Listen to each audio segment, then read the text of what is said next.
សម្រាប់មកនេះសូមហៅឈ្មោះថាមកជួបគ្រឿងបែបកែច្នៃចារៀងប្លែកតិចហើយបងអើយតាមពិតណាចិត្តរបស់ខ្ញុំចង់ស្លមកជូរត្រីប្រាសំយ៉ុងព្រោះខ្ញុំឃើញបងស្លច្រើនមែនតែនចឹងហើយចង់ទិញយកមកស្លដែរតែមានណាបងរកមើលប្រហែលថ្ងៃអត់ដែរមានត្រីប្រាហ្នឹងទេចឹងហើយចាថ្ងៃនេះយកមកស្លមកជូរគ្រឿងជើងជ្រូកតែម្ដងទៅចាដែលបន្លែមានជាមួយនឹងផ្សិតច្បាហឹងចាមានត្រប់ហើយដាក់ថែមខ្ទឹមក្រហមអីម្ទេសអីតិចតួចចឹងណាបងចាហើយសម្រាប់មកជូរខ្ញុំប្រើមកជូរត្រួយ7ចាហើយសម្រាប់ការស្លក៏អត់មានអីខុសពីស្លមកជូរគ្រឿងធម្មតាដែរបងគ្រាន់តែយើងកែច្នៃបន្លែថែមនេះថែមនោះអីតិចតួចចឹងណាបងតាមចំណង់ចំណូលចិត្តរបស់យើងចឹងណាចាហើយសម្រាប់ស្លមកជូរគ្រឿងថ្ងៃនេះសាច់ខ្ញុំប្រើជាមួយនឹងជើងជ្រូកបងស្លជាជើងជ្រូកដូចខ្ញុំក៏បានស្លបែបឆ្អឹងចានីក៏បានដែរបងនេះឆ្ងាញ់ដូចគ្នាឬក៏ប្រើសាច់គោអីក៏បានដែរហើយសម្រាប់ជើងជ្រូកមុននឹងខ្ញុំយកមកស្លចាគឺខ្ញុំយកវាទៅស្រោះទឹកក្តៅ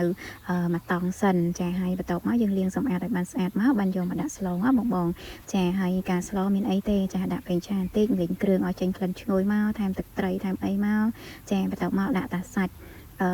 ល្ងទឹកព្រៃឲ្យវាចេញតិចមកក៏ថែមគ្រឿងក្រៅតាមនឹងចឹងណាបងតាចាមានស្ករមានប៊ីចេងមានទឹកត្រីអីចឹងទៅចាបងចង់បន្ថែមជាមួយនឹងខ្ទិះអីទៀតក៏កាន់តែឆ្ងាញ់កាន់តែទន់បន្លែដែរបងតែដោយសារខ្ញុំថ្ងៃនេះគឺខ្ញុំអត់ប្រើខ្ទិះទេសូមបែបម្ជូរគ្រឿងបែបធម្មតាអត់ប្រើខ្ទិះចឹងណាចាស្លម្ជូរគ្រឿងដាក់ជើងជ្រូកចាមានជាមួយនឹង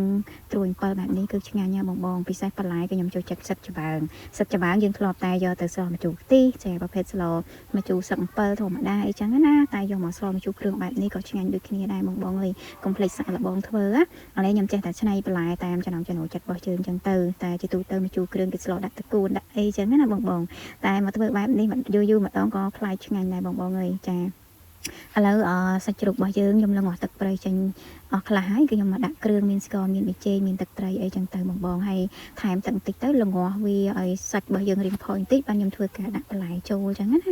ចាចេះតែច្នៃទៅបងព្រោះយើងធ្វើម្ហូបជារៀងរាល់ថ្ងៃចឹងចេះតែច្នៃនេះច្នៃនោះឲ្យរៀងប្លែកមាត់តិចទៅកុំឲ្យលក្ខណៈថាដ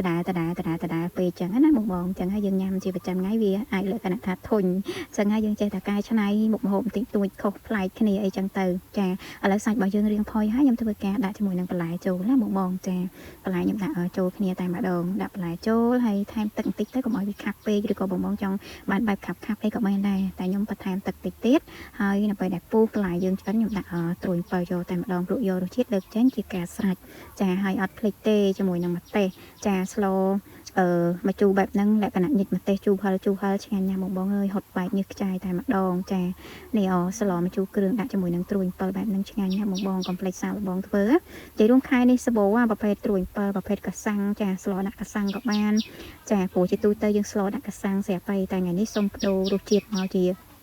ត្រួយ7វិញម្ដងមានអីផ្លែឆ្ងាញ់តាបងកុំភ្លេចសាកបងធ្វើណាអញ្ចឹងសម្រាប់វីដេអូថ្ងៃហ្នឹងគឺមានតែប៉ុណ្្នឹងទេបងអើយនេះអាចជើងជ្រូកនេះនិយាយពីថាច្រាប់ឆ្ងាញ់ម៉េចអញ្ចឹងកុំភ្លេចសាកបងធ្វើណាបងអរគុណច្រើនកុំភ្លេចជួយ like ជួយ follow page បងម្នាក់មួយផងណា